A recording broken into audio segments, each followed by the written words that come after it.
Como é tudo bom? A outra, cadê a outra? Do lado, você na frente. Não.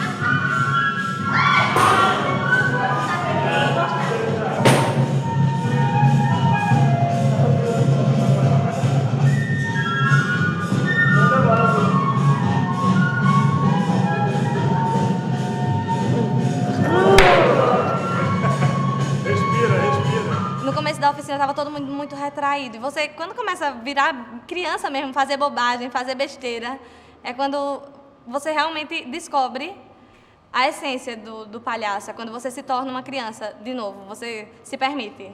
Foi muito proveitoso. Para quem acha que palhaço é só fazer brincadeira, não, tem toda uma técnica. Eu aprendi que o palhaço não pode abandonar o público. E uma pessoa que ficar dispersa, ele tem que ir em cima daquela pessoa sem perder os outros. Todos têm que ficar atentos a ele, o tempo todo. Por isso que a gente tem que ficar palhaço, cena, palhaço, cena. É muito difícil ser palhaço, é muito difícil você fazer uma pessoa rir e que ela não seja aquele riso forçado, seja aquele riso natural. É deixar a pessoa feliz. O palhaço é assim, quando dá errado, dá certo. O acidente procura ele, porque é ele que transforma o acidente em graça.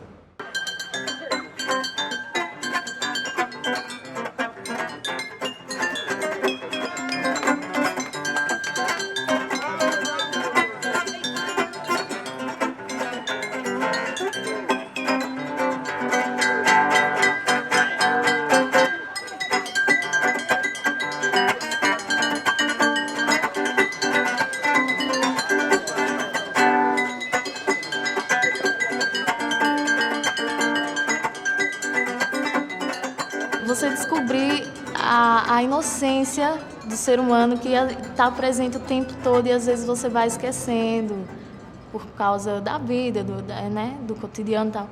Você vai esquecendo. E aí na oficina você vai e essas coisas vão aflorando, tal, a inocência, a ingenuidade e tal. Muito bem, pastor. Só traga o saco, não traga a vara, não, viu? Me tira daqui que eu não aguento mais, não.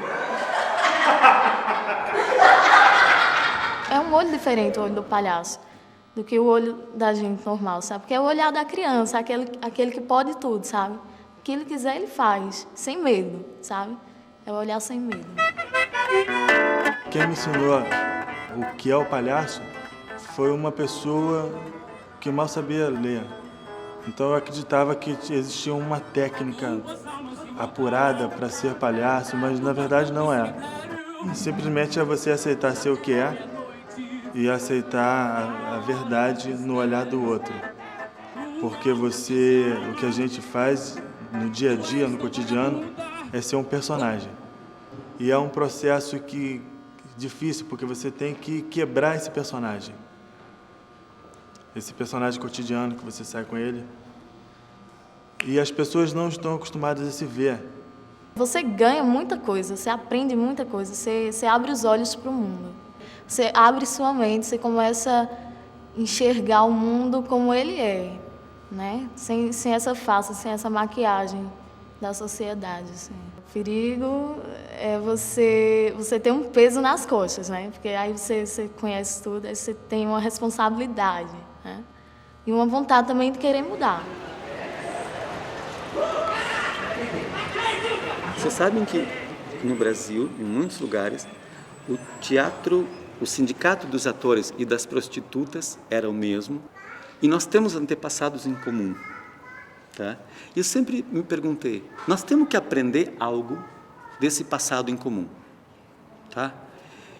Vocês sabem como é que se chamavam os bordéis no início do século? Casas de tolerância. Os homens não iam lá transar, iam lá conversar com as moças de coisas que a família dele não aceitaria. O que elas faziam? Toleravam. Esse é o sentido. Por que nós no teatro temos todas as minorias? Porque toleramos. Porque aceitamos as diferenças e aprendemos com as diferenças. Essa é a nossa herança em comum.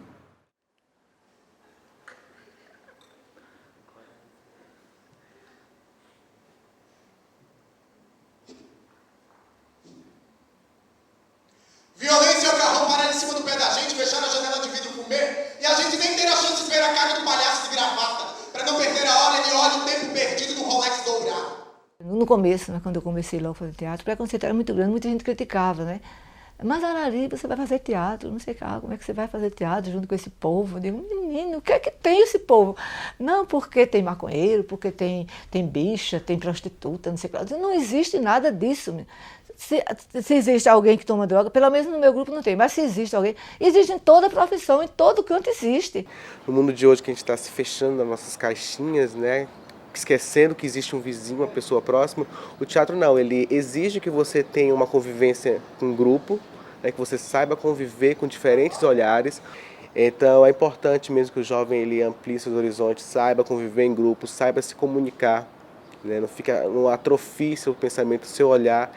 Essa visão crítica do mundo o teatro também oferece. O teatro, a dança, a arte, a educação artística na escola, ela vai além dessa relação profissional, de você ser ator ou não.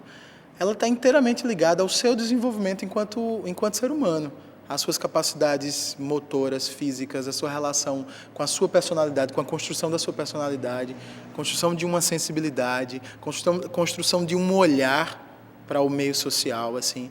O teatro é uma arte coletiva, então você não vai trabalhar só o teatro em si, a interpretação, mas você pode trabalhar a pintura do cenário, você pode trabalhar a costura, você pode trabalhar a sonoplastia, a iluminação, não é? Então você tem muitas coisas para trabalhar dentro do teatro, dentro da sua aula de artes, e vai tornar a aula muito agradável do que ficar só o aluno fazendo aquele desenho já pronto, né, pintando, que ninguém mais gosta disso.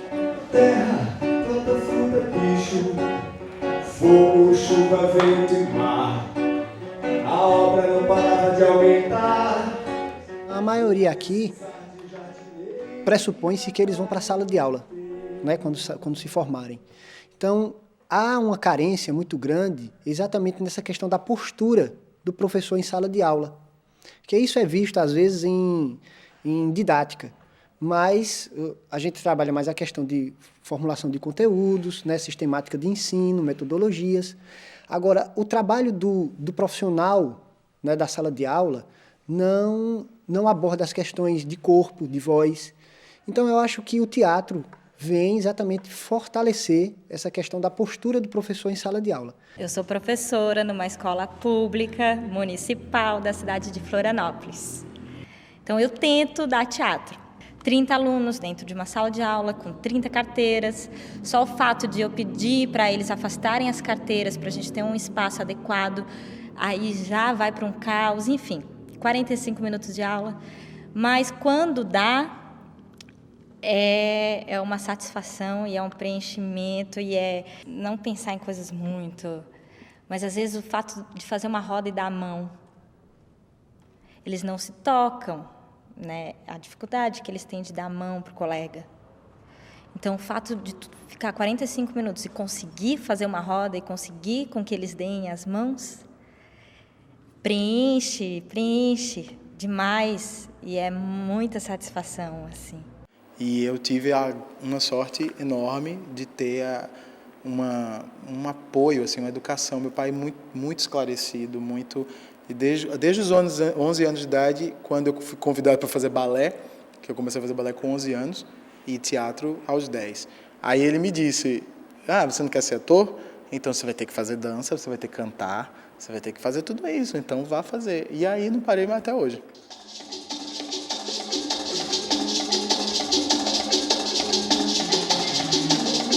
Eu sempre fui muito estudioso, então eu estudava, passava de ano, porque eu fazia teatro no sábado e no domingo, com os grupos. Então, para os meus pais nunca dizerem, você vai deixar de fazer teatro porque não passou de ano. Eu faço teatro desde os 20 anos. Eu nunca imaginei trabalhar como ator. É tão tal que na escola onde eu estudava existiam essas peças, montavam-se as peças de teatro, mas eu nunca tive interesse. Nunca tive interesse de participar. E a partir do momento que me descobriram, eu também me descobri as minhas possibilidades, aí fluiu e vem até hoje, né?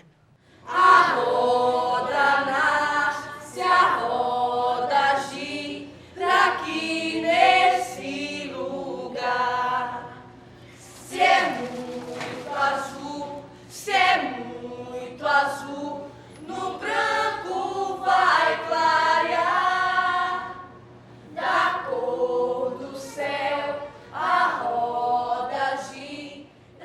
vivendo muito mais do que eu vivia antes.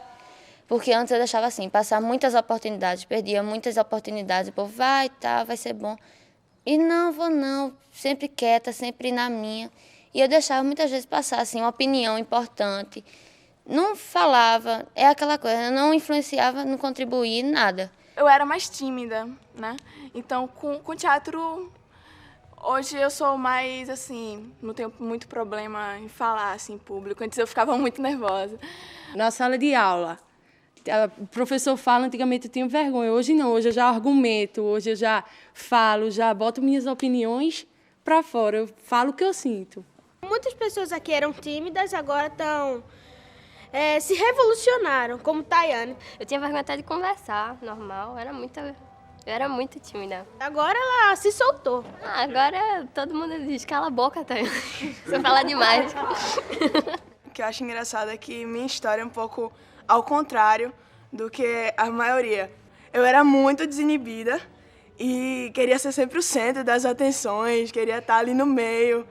E hoje eu vejo, assim, sei mais respeitar, mais me controlar, até que Tina diz muito isso. Assim, que, pô, Luísa queria estar sempre no papel principal. Hoje teve peça que eu fiz, Tina, deixa eu ficar na sonoplastia. Aí, acho bem legal isso. O teatro, ele é um instrumento pedagógico maravilhoso. Ele desenvolve, assim, vários itens na vida de uma criança, de um adolescente. Tanto pode desenvolver o cognitivo, social da criança. Ele envolve um universo, assim, muito grande de benefícios. Eu era um cara desinteressado no colégio. Eu era totalmente tímido. Eu não tinha coragem de fazer isso aqui que eu estou fazendo com vocês. E eu acho que o teatro, ele me tirou desse mundo e me pôs num mundo, assim, totalmente, como é que eu posso dizer, brilhante, porque hoje eu sou louco por leitura, hoje eu não tenho o mínimo medo de falar em público, seja 1.000, 3.000, 1 milhão de pessoas. O teatro me fez pensar, o teatro me transformou.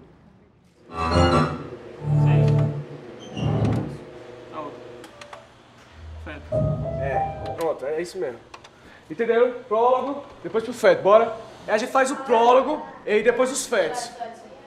Então, menina, a parte da Bíblia, viu? Bora. O teatro tem toda aquela questão do ensaio, né? Envolve o antes, né? O depois. Então, aquelas pessoas que estão na técnica, que estão atuando, a direção, a produção, entendeu? Realmente a gente sente como uma família, né? Eu vejo, acho que um laço que tem um com o outro, que é meio de confiança. Que é aquilo de tá uma fala, pá, outro puxou para outro puxou para outra. Se um cai, outro levanta. Um vai lá, segura o braço, levanta, ajuda a levantar. Lá fora, muitas vezes, a gente não recebe o apoio que a gente recebe dentro do teatro, no convívio semanal, dias e noites ensaiando. Um apoio, se você está com problema, muitas vezes essas pessoas vão lá, perguntam e muitas vezes tentam ajudar. Logo cedo eu estava com uns problemas em casa, cheguei aqui eu estava tenso de verdade. Quando a gente começou a ensaiar, eu já estava rindo, brincando, eu esqueci. A questão da violência mesmo, eu já tinha pensado nisso. Mas a da televisão eu não concordo muito. Era bom tua mãe que conta história pra tu de livro, né? Ixi, o cabelo. Ó, teu óculos. E sua mãe? Tá em casa. Não, ele tá preto. Tá preto. Tá aqui assim, ó. Sua mãe tá em casa hoje, seu pai? Minha mãe saiu e meu pai tá em casa. A vida não é cara assustadora. A novela não é igual a novela. Assim, o que eu acho interessante é que o grupo ele fica muito coeso, eles ficam trabalham muito unidos e colaboram muito um com o outro. Eles são muito parceiros, eles conseguem estabelecer umas relações muito verdadeiras entre eles, são muito amigos. Acho muito importante isso. Cada um tem sua função e não tem como você diminuir a função de um outro, né? Cada um tá ali para complementar e você necessita do outro. Quando não rola esse lance de confiança, o grupo quebra, a peça quebra. No palco mesmo, a peça pode ir até o final, pode apresentar em temporada, tá lá na cena. Um caiu, o outro não foi lá e levantou. A peça cai de produção, pronto. O ruim é o preconceito lá fora.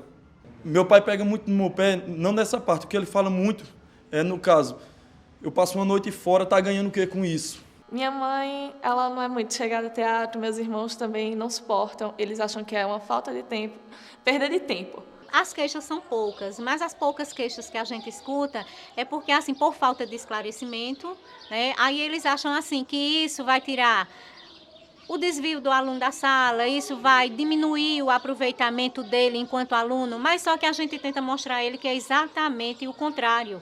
E lógico que aconteceu aquele receio, aquela preocupação, mas vai ter que horas, vai ser que dia, e se tiver prova, como é que faz?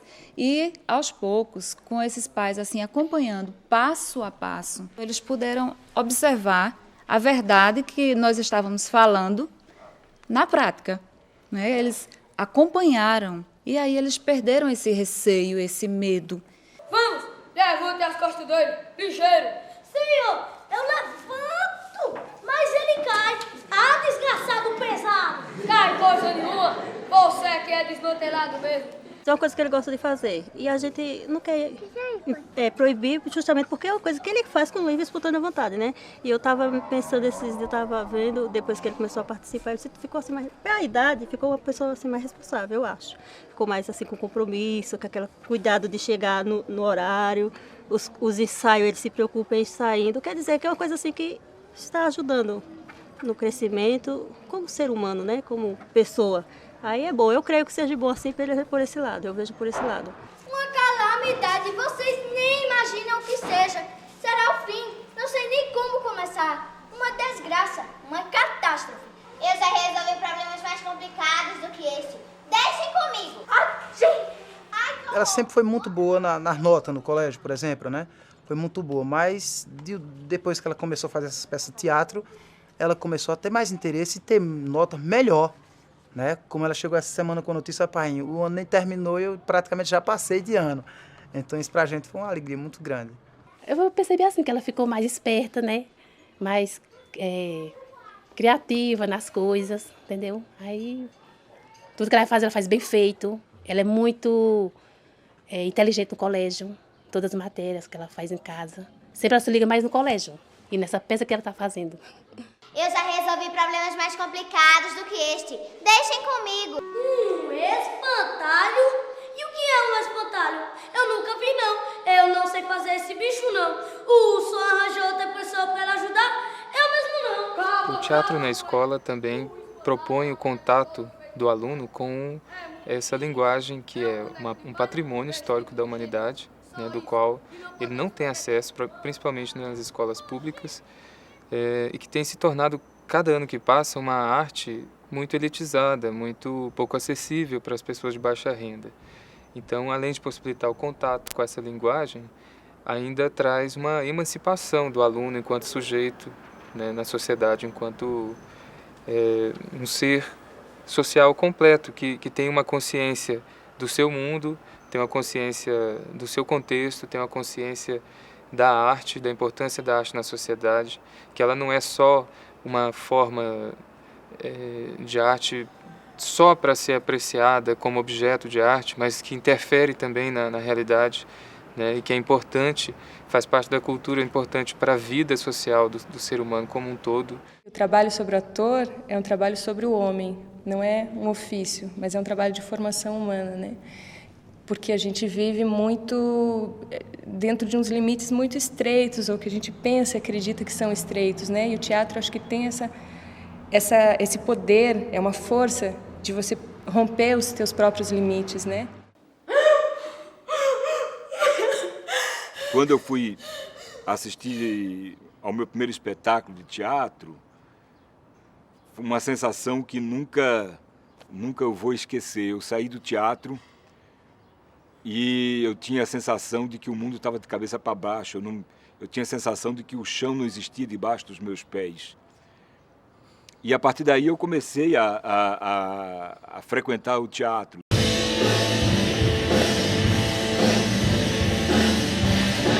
Eu vi um negócio muito interessante outro dia, que diz assim, o teatro é a arte do futuro. Vai ser tão revolucionário o teatro, porque é tudo tão conexão por monitores e toques e tal, que A grande sensação, o grande barato vai ser ir no teatro porque o cara tá lá, velho. Não vai ser por uma tela, dizer, não, os caras estão lá mesmo.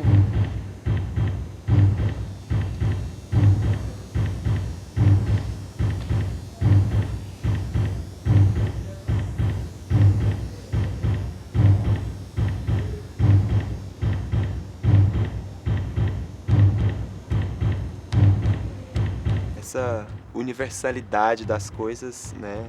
Essa coisa holística nos chama muita atenção, né? Eu olhar para uma árvore, um pé de piqui no cerrado lá de Goiânia e ver nessa árvore o corpo contorcido de um dançarino de butô japonês, entende? Isso para mim é mágico, é saber que tudo está conectado mesmo, né? Então eu posso beber nessa fonte lá no Oriente, lá no Japão, porque eu sei que tem muito a ver com a minha cultura. O butô, por exemplo, um mote que nos levou a buscar o butô, o butô ele surgiu como manifesto à radiação, né? A era atômica que explode bombas nucleares em Hiroshima e Nagasaki. Então a população, os artistas se manifestavam através do butô. Nós somos de Goiânia, que foi a cidade que sofreu um acidente radioativo muito grande. Então, sabe, esses detalhes que fazem uma conexão, assim, pra gente nada é em vão, né? Então, essa era atômica também nos liga, o Oriente e o Centro-Oeste de Goiás, né? O Centro-Oeste do Brasil. Nós lá no Cerrado estamos conectados de certa forma, nós vimos as pessoas morrerem, né, por conta desse acidente. Então, isso está impregnado no nosso corpo e a gente achou o butô como uma forma de expressar esse sentimento também.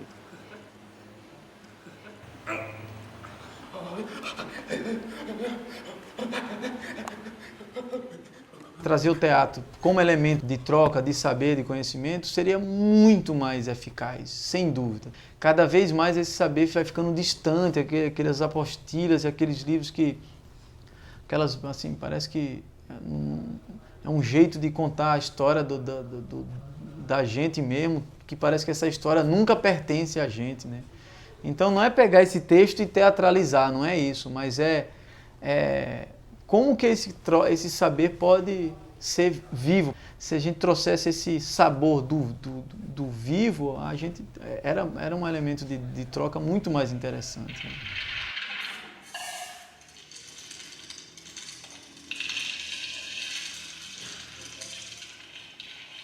Desde que eu nasci, desde pequeno, eu me pergunto assim, de onde eu sou, né? Qual é o meu lugar nesse mundo? Com que cultura eu me identifico de verdade? Desde pequeno eu vejo que eu nem tenho sotaque de Goiás, que é forte, né? Aquela coisa da porta, o pessoal tem um sotaque forte, mas também não tenho sotaque de lugar nenhum. Então eu fico me perguntando, né? O lugar da gente, aonde está, afinal, né? Então, parece que a gente está caminhando em direção a uma cultura universal. Vamos pensar numa cultura global, né? Então, essas trocas, para mim, fazem parte de um processo, de uma travessia que a gente está vivendo, sabe? Estamos caminhando para uma nova realidade, um novo jeito de existir.